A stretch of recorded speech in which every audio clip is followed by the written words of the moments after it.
Hello everyone. आज है 5 अप्रैल 2026 और आज हम डिस्कस करेंगे इंडिया अज़रबैजान रिलेशंस, यानी कि भारत और अज़रबैजान के संबंध। यह वर्तमान में एक महत्वपूर्ण मोड़ पर है। हाल ही में दोनों देशों ने अपने रिश्तों को रीसेट करने और पुराने मतभेदों को भुलाकर नई शुरुआत करने का फैसला किया है। 3 अप्रैल 2026 को बाकू, या जो अज़रबैजान की राजधानी है, वहाँ पे दोनों देशों के बीच छठे दौर की राजनीतिक परामर्श फॉरेन ऑफिस कंसल्टेशंस की बैठक हुई। भारत के विदेश मंत्रालय के सचिव पश्चिम सीबी जॉर्ज ने वहाँ के विदेश मंत्री जेहुन बायरामोव से मुलाकात की। पिछले साल भारत द्वारा पाकिस्तान पर की गई सैन्य कार्रवाई ऑपरेशन सिंदूर के दौरान अज़रबैजान ने खुलकर पाकिस्तान का समर्थन किया था, जिससे भारत के साथ उसके रिश्ते काफ़ी तनावपूर्ण हो गए थे। अब दोनों देश इन कड़वाहटों को पीछे छोड़ रहे हैं।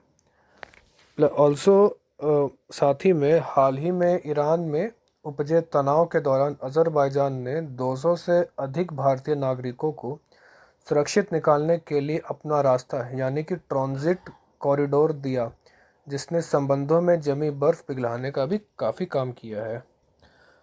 अज़रबैजान भारत को कच्चे तेल का बड़ा निर्यातक है। भारत की कंपनी ओएनजीसी विदेश ने वहाँ के तेल क्षेत्रों और पाइपलाइनों में निवेश किया है। दोनों देश फार्मास्यूटिकल्स, आईटी और कृषि क्षेत्र में व्यापार बढ़ा रहे हैं।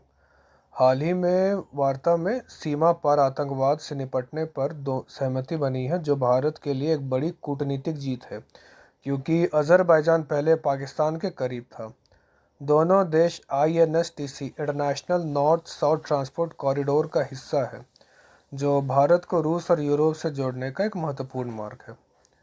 अज़रबैजान पारंपरिक रूप से पाकिस्तान और तुर्की का करीबी रहा है। कश्मीर मुद्दे पर भी वह अक्सर पाकिस्तान के पक्ष में बयान देता रहा है, इसलिए यह एक भारत के लिए चुनौती है। उसके साथ ही भारत और आर्मेनिया के बीच बढ़ते रक्षा समझौते से अज़रबैजान असहज रहा है, क्योंकि आर्मेनिया और अज़रबैजान के बीच लंबे समय से संघर्ष, नागोर्नो कराबाख विवाद चल रहा है। भारत की रणनीति अब अज़रबैजान के साथ व्यावहारिक जुड़ाव, यानी कि प्रैग्मेटिक एंगेजमेंट की है। भारत चाहता है कि अज़रबैजान के साथ ऊर्जा और व्यापारिक संबंध बने रहे, जबकि वह आर्मेनिया के साथ अपने रक्षा संबंधों को भी मजबूती से आगे बढ़ा रहा है। बाकू में हुई हालिया बैठक इस बात का संकेत है कि दोनों देश अब द्विपक्षीय संबंधों को किसी तीसरे देश के नज़रिए से ना देखकर सीधे हितों के आधार पर आगे बढ़ाएंगे।